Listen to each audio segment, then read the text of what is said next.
Myra. Hi, Myra. Hey, Andrea. Welcome back to Chisme con las Primas, episode 3. Happy Monday, y'all. I'm so excited for today. Yes. Okay, so guys, we have an update from last week's Chisme, okay? I haven't heard any of these. It's Myra's. No, so I'm just going to read it off because it's still a bit new. This is about... Oh wait, no, this is the one about this person dating the cousin's ex. Okay. Right? Yes. Said, "Hey Primas, it's me. So I wanted to give you guys an update. So my cousin was serious with him and I would bring him around the family and that's how I met him. So we were drunk at a family party and he cornered me by my car and one thing turned into another. And yeah, you can imagine what happened in the car. So here's a tea. He's gay.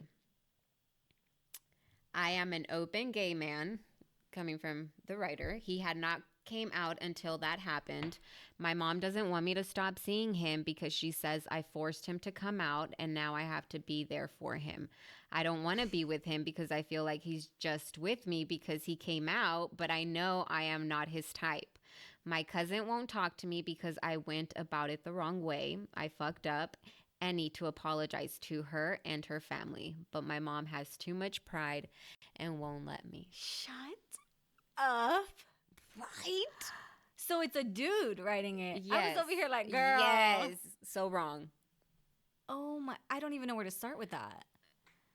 Wow. First of all. Wow. That's wow. I think, okay, so first, I think that alcohol is no excuse.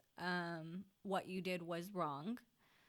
And I do think that you should take accountability for what you did and talk to your cousin about it and apologize and let her know that you know what you did was wrong. And like some people may see it like, oh, you did her a favor because he was gay and now she knows the truth. But it's like, that's not the way you should have gone about it. Mm-hmm. If you knew he was like giving you some sort of sign or something, you should have like let her find that out on her own. Give her a heads up rather than... Yeah, and then let her do what she wants with the information. I mean, that's your cousin. That's still messed up. Wow. And I think your mom should... Stay out of it, one. Yeah, respectfully, I think she should mind her own business.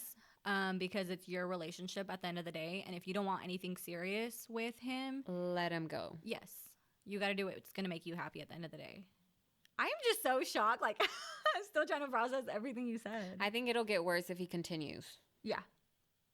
Yeah. He's not doing anybody a favor by staying. And then if you get serious with him, like, I feel like it's just not going to make the situation between you and your cousin better. No. Because then you're going to start to bring him around to family parties. But you also don't want to be in a relationship where it's somewhat based off on lies. Yeah, that's true too. That's my thing. They're not obviously on the same page. So this guy, I'm guessing that's when that guy came out then. Yeah.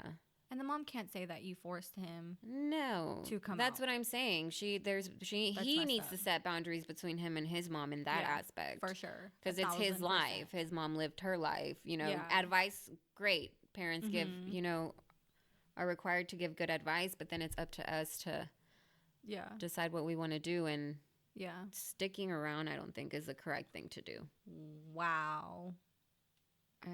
Especially because he says he doesn't even have feelings for him, right? No sé. I don't. That was a long paragraph for me to remember all of that. I like hyper fixated on the fact that he was a guy, and this entire time I thought he was a guy. Yeah, you were so wrong. Wow. But the thing that sucks here is the cousin was serious with him. Yeah. That's why I'm saying, like, it's messed up. Like, alcohol should not be an excuse for that. You need to take accountability and talk to her because that's... So she has the right to be upset. And if he goes and talks to her and he apologizes, he says his piece, and she doesn't... She's like, okay, you know, that's cool that you apologize, but I still just don't want anything to do with it. He needs to... be okay with that. Yeah. Because that's her way of taking it in. Because to her, it's a whole different thing. Mm-hmm. And maybe she didn't have any idea like that he was gay. No. And for you to find out like that, like not only find out that he's gay, but that he was messing around with your blood, like that's messed up. It's just a lot. It's a triangle. A feeling of Wow. triangles. They're all in a triangle. But yeah, that just threw me off. I'm gonna put a bunch of triangles in the I'm gonna pray for you. Damn. I'm gonna pray for you. But do the right thing for you. Yeah, What's in your heart for sure. without the influence of alcohol, because obviously we know where that got you. Yeah. Do you have any others? No Or that's judgment it? though. I wish you the best. Yes. So the other It's another paragraph. it's another paragraph. A friend of mine is a serial cheater. He constantly cheats on his girlfriend and just hopes we can keep his secret. The friend group keeps his secret and we have to play along whenever she's around. She's not our friend, but we feel guilty when she tries to talk to us / become our friend because we know too much.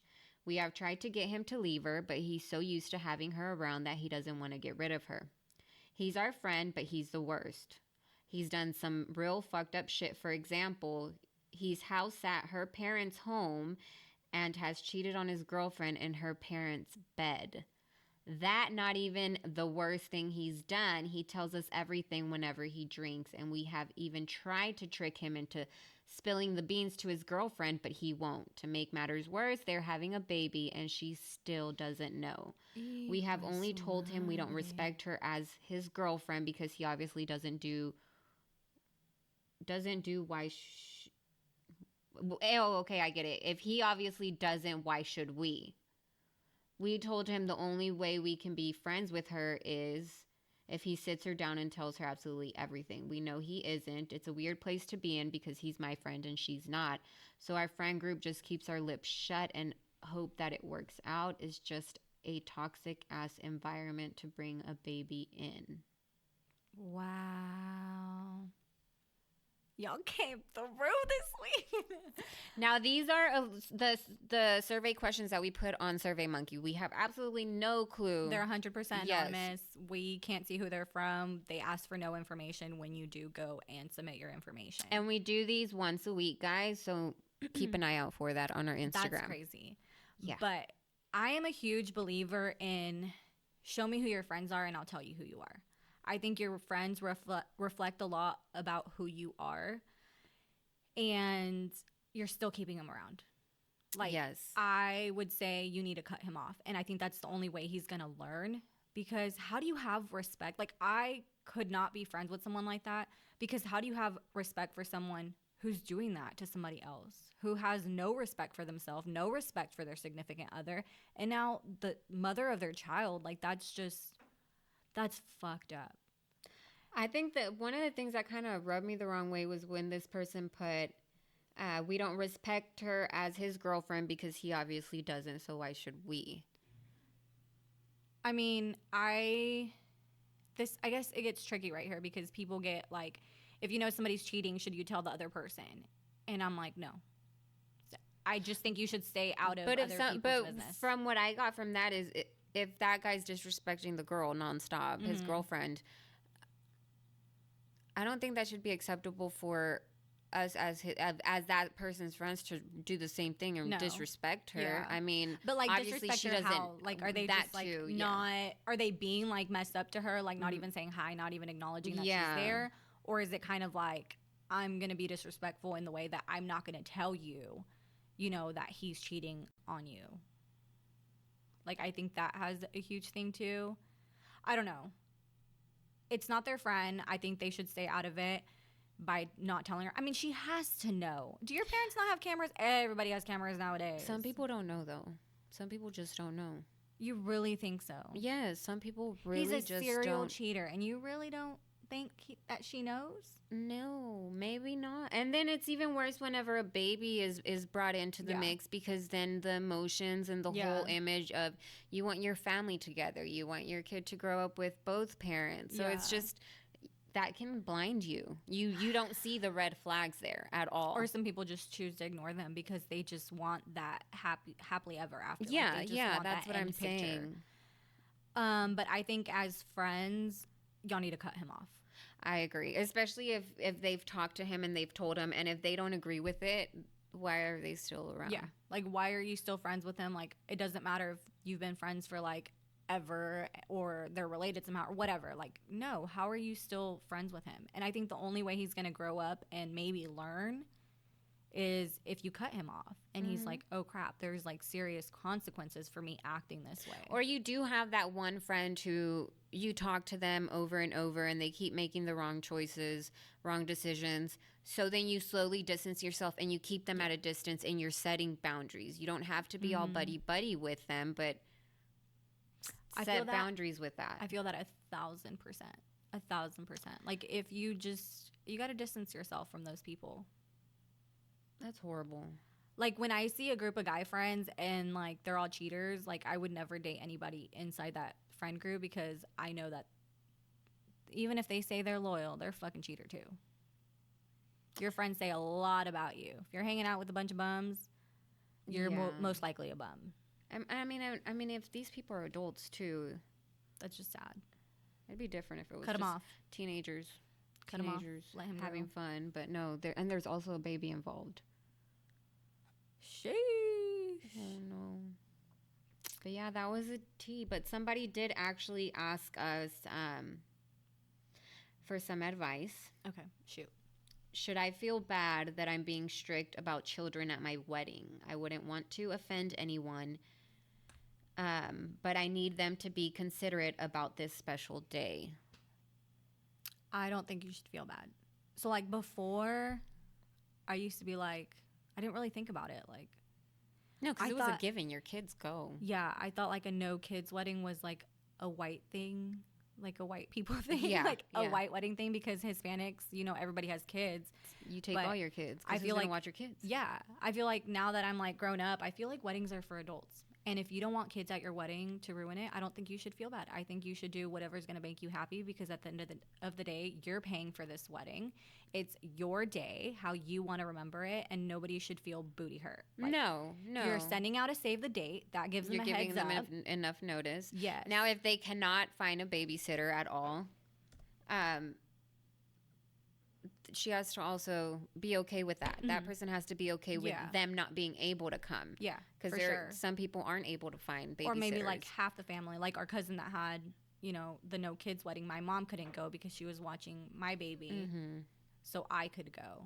So you got to be okay. Yeah, I mean, I personally don't mind kids in my wedding, but I completely 100% understand those that choose not to because it does kind of put a damper on your day. I can't really say, but I feel like if I did, like if we had another wedding and had like a big party, I would want no kids. And I feel like it's okay if it's like your immediate family, like your siblings, kids, your nieces and nephews. Like if you want them there, I feel like that's okay. Like that's a good exception.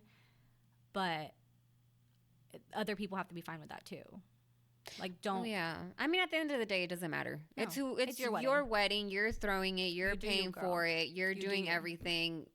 Nobody has a right to say about anything. Yeah. No 2 cents put in there. No opinions. I agree. It's your day. You only get married once. Sometimes. Not all the time. But yeah, that was a chisme for the week. That was good. That was the chisme for the week. Now, we did put other questions on there that kind of go into what this episode is about, which is mental health, mental awareness. Yeah. If y'all didn't know, May is Mental Health Awareness Month. And since it's the last week of May, we thought what better than to talk about mental health. So just a disclaimer, trigger warning for anybody who is sensitive to the topics of mental health. That's what we will be discussing today. And we're still learning too. So if we get some things wrong, feel free to correct us. For sure. And remember, this is like based off our experiences and what we've been through and all of that. So one of the questions was, have you dealt with any mental health problems? And some of them here, I can't seem to find a stress reliever, any help. People usually smoke or drink, but I don't want that. Somebody, I've been diagnosed with bipolar disorder, anxiety, and major depression.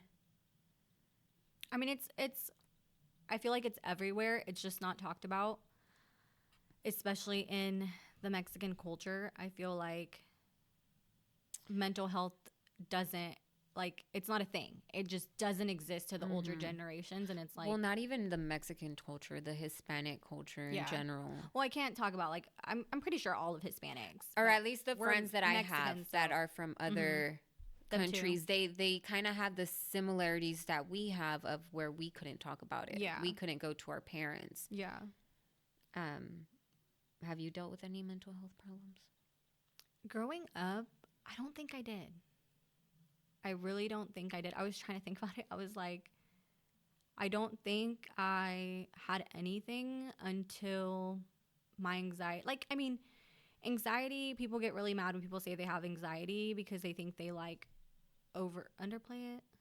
Like, a lot of people use it even when they may anxiety. not have some. Oh, this gives me anxiety. Yeah. It's an overplayed word. And I think before it was more of like nervousness, like taking exams and stuff like that. Yeah. But my anxiety was like triggered when I started working in the ER, and that's when I started noticing it.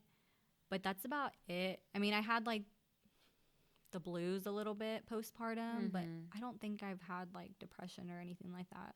Full on blown anxiety attack and all that. Oh yeah, I've had anxiety attacks. I've had panic attacks like on my way to work. Even after like postpartum anxiety was so bad. It was so bad. Oh my God. Intrusive thoughts. I've had that a lot too. Yes. Still do. I don't like to, when I ask other people and they're like, oh, sometimes I'm like, should I just cut my hair off? And I'm like, oh, that's your intrusive thoughts. Mine are like, I'm driving, I'm like, what if I just just turn the car? No, I'm just kidding. I'm just kidding. But it's okay.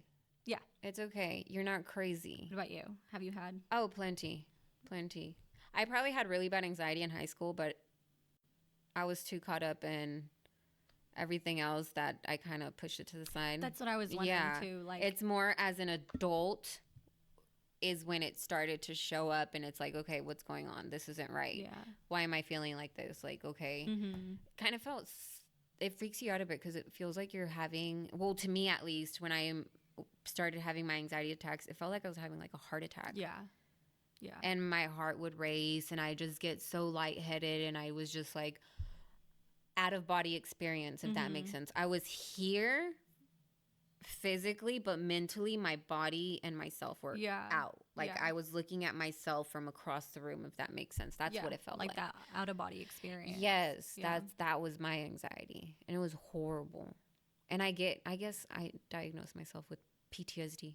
I get PTSD when I think about the moments or the couple of months where I had really bad anxiety. Yeah. Because it was, I didn't think I'd make it out. Yeah. That's how bad it got. Sheesh. And I think that's like, what made you talk about it? Or like, I knew something was wrong and I wasn't okay.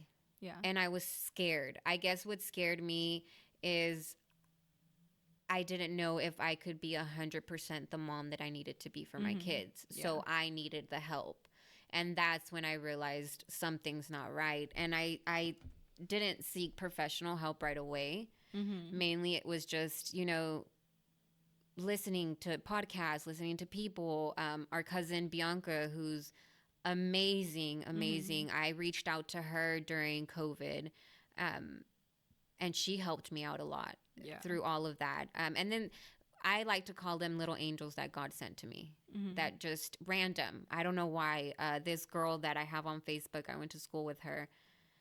She's very religious, finding herself and everything. And she started going through difficult times and posting stuff and giving advice from what she was going through. And out of nowhere, I just decided to reach out to her.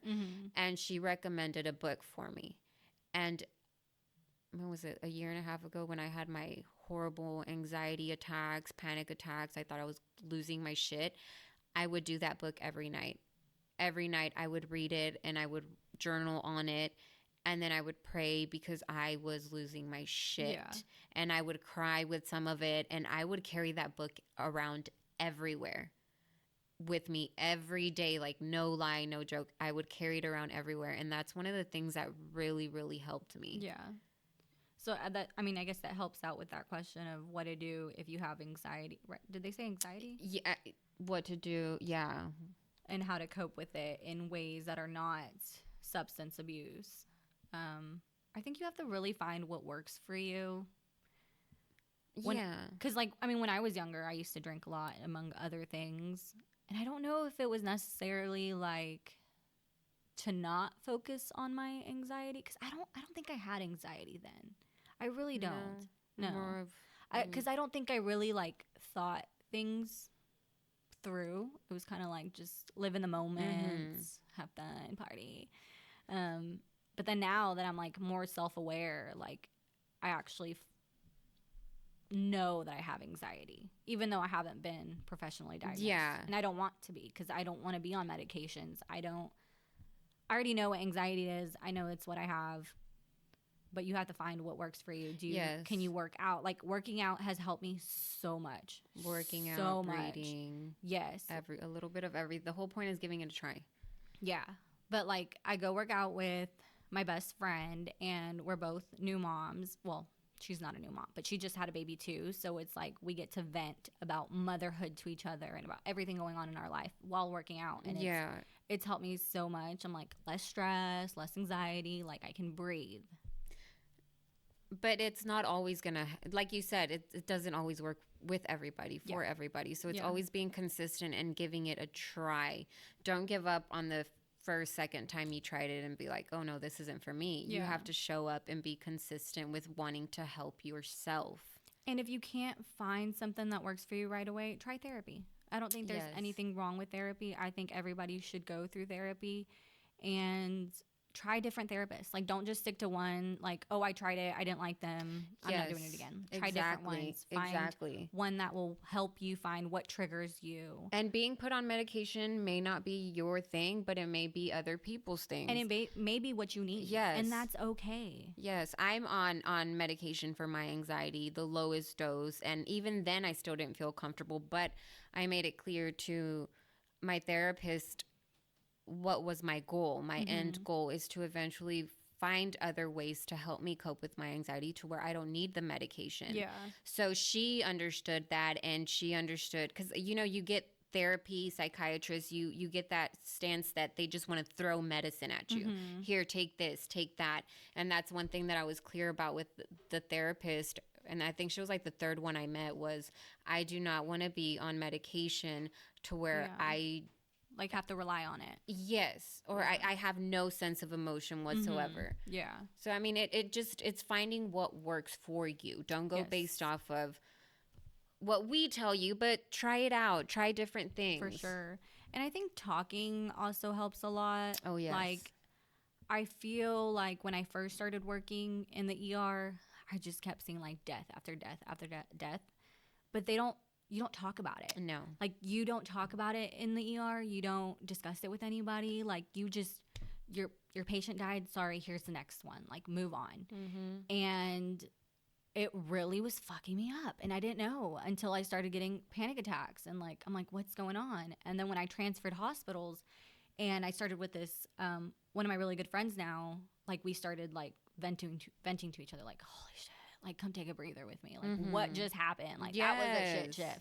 And that helped a lot because I was able to, like, get that out and share that, like, oh my gosh, or like whatever. And we were kind of the same person. And just having someone always that I could talk to about different experiences. Because I couldn't talk to JC about what I was seeing because he wasn't going to understand. Yeah. Like, he wasn't going to understand that world that I was in at that time. But him, I would talk about other stuff, other stressors that gave me anxiety. And then that helped me. Or I would reach out to somebody else who, like, I knew in the family had anxiety. I'm like, hey, how do you deal with this? That could understand where you're coming from rather than shut you down. Or like, how do you cope with it? Like, what did you do? And that helped out a lot too. But I think also with that is go at your pace, of course, when you're ready to talk to somebody about it. By all means, but sometimes it does really help to just talk. Yeah. Just let out what it is you've been holding in and you'll feel a lot better. And I know it's hard sometimes because a lot of people don't like venting, but sometimes, I don't know. I feel like you have to find that one person that you It's can hard. just break down and be vulnerable and talk to them, Mm-hmm. because you can't just bottle everything up. Like, that's what we were taught. Like, you don't talk about that. Mm-hmm. That saying, la ropa sucia se lava en casa. Like, you don't discuss your issues or what you're going through with Nothing. anybody. You keep it to yourself. You act like nothing's going. You suck it up. Like, you just, you live with it. Which is okay in some aspects, but No, I think you have to accept what's going on. well, yeah. I mean, to use Talk about that, don't let everybody in your home and let them know your issues. But when it comes to stuff like that, it is okay to Yeah. open up a little bit. Yeah. Like, I mean, I'm not saying like go talk to the whole world. No, about no. it. Like, I'm just saying it's okay to be open about it. Like, I'm a lot more open now with all my cousins or Oh, for sure whatever, you what are. I'm talking about with my siblings, with my parents. Like, I am super open now. Like, I don't care what they're going to say, or if they want to go talk about what I'm feeling with someone else, go for it. But I want people to know that it's okay to talk about your feelings, and it's okay to cry, and it's okay to be vulnerable. Like, I'll literally just text my best friend like a whole freaking paragraph and be like, oh my God, I'm having like a breakdown over here. And she'll help like calm me down and like, Yeah. see And the reality that of may it. not be everybody's cup of tea either. Yeah. Venting and being vulnerable, and it's a hard place to get to. Oh, yeah. It's a really For hard place to sure. get to. But once you're there, you have to somewhat confront what they say, confront all your demons. Mm-hmm. That's what ready for that. yes, You and that's have why to be a lot of mentally ready for people that. get scared, is because they aren't ready to confront their mistakes, what they've done, because it gives you an aspect of who you really are. Mm-hmm. I think that's the hardest part of mental health, when you're trying to deal with it and cope with it yourself. Part of it is also, well, at least in my opinion, is realizing you got a lot of shit, a lot of baggage, Mm-hmm. a lot of baggage, and it's hard to kind of go through everything. Yeah. I could see that because some people aren't. They may be like wanting, like, help me with my anxiety, but I'm not ready to deal with my past yet. Yes. And for some people, that's okay. Like, if you don't want to talk about your past and you want to move past it, okay, that's fine. But you also have to acknowledge what that means is that you're not accepting everything else that happened in the past and why you are the way that you are. And I think you have to learn what triggers you. Yes. That's the main thing. Yes. Is to know, why is this happening? Why do I get like this every time I go into a social place? Why does this happen every time I think about having to go, to a party or something? Yeah. Why am I getting this feeling right now? And it's more beyond just anxiety. I mean, there's people with depression, PTSD, Of course. bipolar disorder, like multiple personality disorder. I can go on and on and on. But it all stems to getting that help, seeking that help. Nobody's really going to be 100% ready to take that leap of faith and ask for help and open up. You're going to need that little push no matter what, but you cannot keep hiding behind your door and expect somebody to come save you when you're locking it up and throwing away the key. That's the issue. For me, I feel like for a long time, I was like the mom of whatever friend group I was in. I was always the mom. I was always trying to take care of everybody else. I would always do everything for everybody else. Like, at whatever cost it was to me, like, oh, you're not feeling good? Let me go over there. Like, let me drop whatever I'm doing and go help you so you feel better. And that really started to mess me up because it's like I started to take care of everybody else, but I wasn't Rather taking than care yourself. Yeah. And that's when I had to start distancing myself from people, because they are those people that don't want to heal, that don't want to accept that they're going through things and that they may be the problem. And that's a difficult pill to swallow, knowing that you're the problem. Yeah. And it sucks, especially when it's somebody so close to you. But once you cut them off, like, it's like you can breathe. Yes. It truly is. And you still may miss them from, time to time. But if they're not willing to take accountability for who they are, it's okay to set those boundaries, separate yourself from Everybody them. grows in different directions. Yeah. That's the whole thing. I don't know. For me, I think it was the hardest part was realizing that I was a shitty person. Yeah. That I was how how would I say it? I don't think you were a shitty Not person. for myself though. After I tried to do all this self-help and read all the books, and one of the books that I read was the Jay Shetty book, which is freaking amazing, The Think Like a Monk. He's the one that kind of made me think, okay, what's really going on? No, Yeah. it's people around me that may be the problem, but it's me. Yeah. I'm the problem. Like that Taylor Swift, I'm the problem, it's me. I cannot with you. Right? That's how it goes? Yeah. And tea time. We are getting a concert here Right. from Myra, the one and only. But yeah, I realized I was the problem. That there would be a lot of situations where I'd victimize myself. And it was for attention to have that, just like basically knowing it was all me. Yeah. And that was a hard pill to swallow, the fact that I had a lot of demons in my closet that I had to deal with in order for me to be where I wanted to be. But I don't think you were a shitty person. I think there's a difference between being a shitty person and being a very selfish person. Because if you're not causing like intentional harm to people, like, you know, like, fuck you, I'm gonna fight you, whatever. Yeah. You know, that's way different than you being like, oh, I'm selfish, I'm gonna do shit for me. No, yeah. I still knew what I was doing it still hurt. Yeah. Like I still had like a little guilt. No, I feel you. I was the same way. Yeah, I was the had same way. guilt on stuff that I did, but I never owned up to it. Like Yeah. what I did was wrong. Like, oh shit, I fucked up. Yeah. And now going through all this, it's like, it's so refreshing and it's so amazing to finally get to the point where it's like, you know what? I used to care so much what people said. But at this point, it's like, I don't, because I've seen myself at my worst. Everything that I've seen, digging up my past and everything, it doesn't get any worse than that. Yeah. You know, I'm truly happy with myself now, the steps I had to go to get where I am today. And it's learning to love myself and what comes with it, the anxiety that comes with it. When I have an anxiety attack, it's like, okay, why am I feeling like this? Yeah. Let me take it all in rather than, okay, let me distract my mind to forget about it. It's like, okay, God, let me figure this out. Why am I feeling like this? What caused this? What was I constantly thinking about today? It's just becoming one with my emotions and my feelings. Yeah.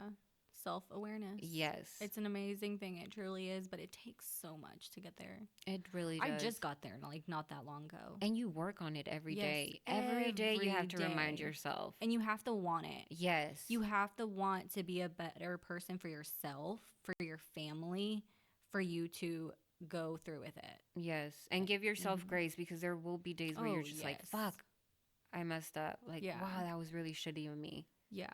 I will say, though, like, for my mental health, what helped a lot too was I distanced myself a little bit from my family, because for a while it was a lot, like, just, it was a lot. So I distanced myself from them a little bit. Yeah. And it helped. It was like a breath of fresh air, like not having to worry about anyone else but myself. Yeah, because sometimes your family adds on to that without intent. They don't intentionally mean to do that. And that kind of comes, one of the responders that got on the Survey Monkey, they put, I try to talk to my parents about their issues, but they just say it's all in my head, which of course we've all heard that plenty. I would love for them just to hug me and just listen to me, but they just brush it off and nod. Yeah. And it sucks. That feeling sucks, where all you want, where all you want is a hug from your parents. Yeah. Even as an adult, sometimes I just want a hug from my mom and dad, because they're the ones that, they're like your secure blanket. Yeah, that's who I call. If I'm going through anything, I'm like, Mom. Yeah, yes. Like that's who I call. But I don't know. I think what helped me with my parents is me being open with my parents and telling them it is not okay. I want to talk about my feelings. I want y'all to sit down and listen. Like, you're going to listen to me? Yes. Like, you're going to actually listen to me. Yes. And you're going to take in what I'm saying to you, and you are going to respond. Yes. And we can't blame them either. And that's what I've learned too, is we can't blame our parents for how they, you know, not everything. But we're not making it okay. No, I'm not excusing absolutely anything.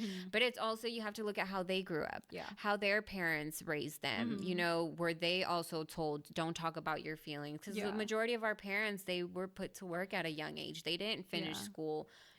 like we did and everything. So it's like, how were they raised? But it's also hard, like as an older adult, it's hard to talk to your parents about it because it's like, I went through my whole childhood, my adulthood, not venting to them, not talking to them about it because they isolated me. Like people may feel like that. Like I wasn't ever allowed to talk to my parents about it. So why, like, I can't now. Yeah, I could see that. So I think it makes it harder too. It does make it harder as an adult. You just got to sit them down. But sometimes too, the parents don't even know that we had such a hard time approaching them. Yeah. Because even when I would talk to my parents as an adult and tell them the difficulties that I had when I was younger to approach them, they didn't see it in that way. Yeah. That's why it's always good to talk to them and lay it out all on the table, because sometimes the parents, you get their point of view and how they saw it. And it's true on some aspects. Now as an adult, I think, damn, I could have talked to my dad, especially my dad or my mom, about certain things, and they would, their reaction was nothing compared to what I imagined it to be at that time. So sometimes it did fall on me that I kind of I made this huge scenario in my head of what would happen if I talked to them. Yeah. I would put the worst case scenario out there, and that would kind of scare me, and I'd go back and be like, okay, no, I'm not going to talk to them today. But for those who don't or may not have supportive parents who may like be narcissists or who may like always victimize themselves, I think you still should talk to them. Yes. For your peace. For yourself. I think you should ask them everything you need to ask them, put everything out on the table. And even if they're like, I didn't do that, you didn't grow up like that, you had a good childhood, like you didn't suffer, and they're invalidating your feelings, like I think you should still put it out there and then heal from that and be like, they're never gonna change, they're never gonna accept what they did, but I did everything I could do to try to have them listen to me, but now I need to move on. There's no what ifs. Well, what if I said this, what if I said that? You just gotta lay it out. Just say it and see where that goes. Yeah. But that's one thing is I feel like we give our parents such a hard time sometimes with that, but not knowing really what it is they went through. Because I mean, my mom started sharing to me mostly about her childhood recently, and I'm 32. Yeah. So it's like, yes. So it's just like that. It's just, I don't know. I appreciate it more now. I don't think I would have appreciated it the way I do if she were to have had this conversation with me a couple years back. I don't think I would have understood it. No. What was your opinion on mental health growing up? You don't talk about it. You don't talk about it because then como piensan que estás loca. But you thought it was real, right? Like, I knew. You knew Yeah. But I also, just like what you hear, no, don't tell your parents because they might think you're crazy. Yeah. That's what scared me too. And that's and I even told my mom, I didn't talk to you about it because I thought you'd think I'm crazy. Yeah. Like I have a friend who shared that her mom shared with her, I'm guessing her mother, that she would, like what she was going through, that she had anxiety and depression and she was institutionalized for it. And that's scary. And so then raising my friend, she didn't let my friend talk about her feelings or talk about anything she was going through or talk about her anxiety, whatever else she dealt with, because she was afraid that her daughter would be institutionalized for it, not knowing that it's not like that. No. Like there's a difference if you are talking about your feelings and what you're going through. Now, if you do need help, by all means, yes, then maybe you need somebody to take that step further, and that's okay. Yes, that is very much okay. But I'll admit that growing up, I never understood it. I was like, suicide is selfish. Why would you do that? Oh my gosh, I thought the same thing. I thought like mental health, like what? No, I didn't. What does that person have to stress about? Yeah. It wasn't until I was in school taking these classes and learning about it and then being placed like to do my clinicals in the mental facilities. And I actually got to see like you would get their charts and you would read what they're there for. Like here, there may be some triggers here, like suicide ideation or like what's it called when they want to kill somebody else? Homicidal thoughts, anything like that. Like it was just crazy reading all of this. and then going to have a conversation with that patient and like being able to talk to them, like, what brought you here? And you would read their stories like, I was sexually abused, or, you know, I went through this, or I was adopted, or like whatever it was. And it's crazy. It is. To actually see that in like real life. And that's when I actually started a process like, mental health is real. Like, people's, and it's not your fault. It is not your fault that you are feeling this way. It's not your fault that you went through anything you went through. Sometimes our brains are wired differently. And that's when it's like, it's okay to reach out for help. Like, It is. but that's when, and then when I started working and I was in downtown, we got a lot of psych patients. I mean, a lot of psych patients, homeless patients. And I was like, this is a whole different world. And of course, I was like a magnet for them for a while, but I think it was for a reason, like for sure. And I would see different sides of it, like the people who look perfectly normal, but they're there because they're suicidal. And then you would have the ones that it's like the typical, you know, psych patient that you think of. The one that fits the stereotype. The one that's yelling, the ones that, you know, that you may not know why they're like that, what they've been through. But it just makes sense. Yeah, but it makes sense. Like, that's what I pictured. Yeah. But it was the ones that look like nothing. Like when I had kids and they were suicidal, I'm like, you are 13. What are you suicidal about? Mm-hmm. And they would sit there and talk to me about it. Like, oh, I was abused when I was younger. Or, oh, I don't know. I just have these thoughts in my head. Or like whatever it may be, I think I'm not good enough. I think this and this and this. And that really validated it for me. Like, wow, like people really go through this. Yes. You're not alone. And all those people right now that are, you know, listening, that are like, oh shit, I've felt like that. Just know you are not alone. There's a lot of people that are feeling the same exact emotions and you you're not are. Crazy. No, you're not no. crazy. I'll be walking somewhere random at the mall and I'll have like a little anxiety attack, and I have to mentally calm myself right then and there. Yeah. But I if you were to see me, you know, from the outside in, you'd see, oh, she's just walking around like nothing. But in the inside, I'm just like, holy shit, keep your shit together. So it's just crazy. Yeah, I had to really accept the fact that I was like, people's brains are wired differently sometimes. Sometimes our minds make us think horrible, horrible things about ourselves, like the worst. But that and doesn't then mean we we're start horrible. to believe it. Yeah, we start to believe we're not and then horrible we start people. to think we're not good enough. I don't want to be here. Now, if you go and kill somebody, for sure, that's a whole different story now. Yeah. No, but when you start to think, you know, life would be better without me, like, no. You were placed here for a reason. You have a purpose. Even if to you it's insignificant, it's small, it's a purpose. Yeah. It's a purpose. You don't know the lives that you've touched.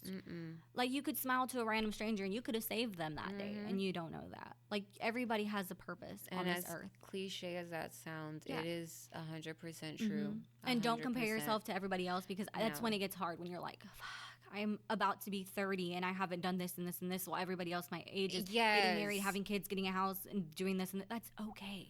If you don't find yourself until you're 50 or 60, that's okay. Like, it's okay, because you have to take the time to find yourself. Your own time, not everybody. Self. And I think that's where I struggle too, is now that I've dealt with anxiety and how scary it is, and it's a dark place that you're put in. Yeah.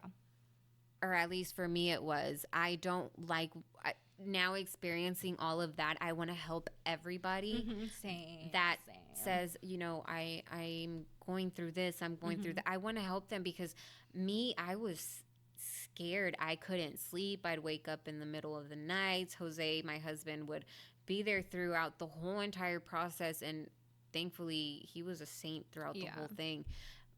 But if I didn't have him, imagine being alone in the room. Yeah, no. I wouldn't know how to deal with it. But having the thought of somebody dealing with it alone, it just made me want to help them. Yeah. But I also have to understand they may not be ready like I was. Yeah. They may not be up to it right away like I was. They may not know who to reach out to. Yes. And that's what I need to kind of be like, okay, Myra, shut up, because they need to do it at their time, their pace. Yeah. But I just want them to know I'm here. They're not alone. And it's not an easy thing to accept that you need help. And I think No. that's so brave. No. It is so brave if you're like, okay, I can't do this on my own. No, I need help. I need real help. That takes a lot of courage. I worked in the ER for 4 years. And the amount of people that I saw that would come in, I'm like, wow, like, good job. And I still remember them. Like, I remember this. Oh, I probably shouldn't talk about it. I don't want to get in trouble. No. But it just, on your own time. And that's why I post randomly. Like, I don't know if you've seen it, but like on my Facebook or my Instagram or whatever, I'll post randomly and be like, you know, my house is open to whoever needs it. If you ever need to talk, call me. I don't care how many years it's been. Like, if you ever need somebody to talk to, vent to, you can come to me, and I will ask you, like, what do you want me to do? Do you want me to help you? Do you want me to listen? Or do you want me to hug you? Mm-hmm. Because some people just want to be heard. Some people just want a hug. And then other people want advice. And I will always ask you. I will never give you unsolicited advice like, oh, well, maybe you should do this and this and this. Because some people do that. Like, maybe you should try yoga, meditation, and go read a book. You'll be fine. Like, no. Like, what can I do to help you? And I will always do that. I will always reach out to people, and like, if you ever need anything, y'all, my DMs are open. Mm-hmm. Y'all have my number. It's still the same one that I've had for like 10 years. Oh, wow. Like, yeah. Text me. Call me.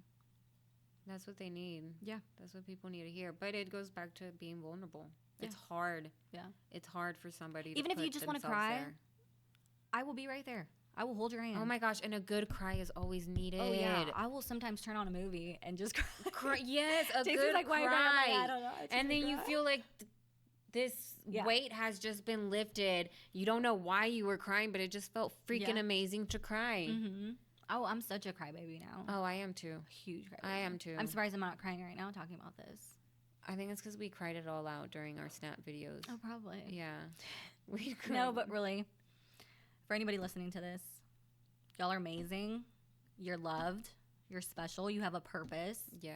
We're here if y'all need anything. If you're a shitty person right now, that's not who you are meant to be. You have the opportunity to change that. Mm-hmm. You decide how your day goes, how your day starts, how your day ends, how you react, everything. And you can be as open as you want with your mental health. You do not have to disclose it to anybody if you do not want to. Or you can be as open as you want to be about it. Don't feel pressured that, oh my God, if I go talk to this person, I have to tell them that that I'm bipolar and I'm depressed and this. No, you don't have to disclose anything. No, that just say shut up and listen. Whatever you're comfortable with. Please shut up and listen. Yeah. I had a statistic here that, did you know that the common mental health conditions among Latinos are generalized anxiety, major depression, PTSD, and excessive use of alcohol and drugs? And that's also what some people have to, because like when I was younger, I knew a lot of people who drank and did drugs. I mean, I was in the same boat, but I wasn't addicted. And there's other people who are addicted. And that can also stem from mental health issues. Yeah. And stuff that somebody may not know that you went through that. Or even that those that are going through those issues, they don't even know what their trigger was. Yeah. That's the thing. Yeah. Girl, the world we live in today is scary. What is it called? Not ashwagandha. Well, it is like they sell that now in pills, but there's like like Native Americans? Like a retreat. Retiro. Un retiro, and like you go to it and then you drink this drink that they give you. I'm pretty sure you drink it. Is it paella? No. It's like what's paella? It's like I don't have no idea. It's like ashwagandha or something like that. But you drink it, and I had my sister and my brother do it, and I want to do it so bad now. I couldn't do it at the time because I think I was pregnant or I was breastfeeding. But I wanted to do it so bad because apparently it's like you see a whole different world, and you have to be really accepting of it because it'll give you like flashbacks, I guess, to a certain extent of like your past, pulling all your demons out, where it began. Yeah, where it began. Ooh. And I want to try it so bad. bad. So I have to reach out to the person that I know that's doing it or that's done them, and see about doing that because I think it would be amazing. Ooh, that would be awesome. I don't know if I'd be there yet. No, you don't think so? Oh, Whenever you're ready. I don't want to pressure you. know. I feel like I'm ready now. Like I Are feel like I'm you? very accepting. I'm very open. I want to know like I am. my full Yeah, I do self. too. But there's maybe one or two triggers that I still haven't fully overcome Yeah. yet. So I don't know if I'd be 100% Yeah. ready to do Because you can't that. fight it. Because I know that when you fight it, it turns into something really scary. Yeah. And you start to trip out really bad. So whenever you're ready, Oh no, yeah. I'd be down to do it for you. It happens a lot in California. I know that. Because I Really? think it's like a retreat type legal of over there. up in the mountain. I thought they I did don't that know. too in Native American. It probably like came from that. From like, I don't remember the name of it. I thought it was something that Native Americans do. No sé. No sé. But to kind of wrap it up, we are here if any of y'all want to talk. Sorry, go ahead. And some of the things I actually brought was that helped me personally. Me doesn't always help, but the Think Like a Monk by Jay Shetty. I will read it one day. I will always give props to him because he is amazing and his podcast is amazing. One of the things that he said that I'll probably mess this up that hit me hard was, I am not what you think I am. I am what you think I think you think I am. Does that make sense? You lost me.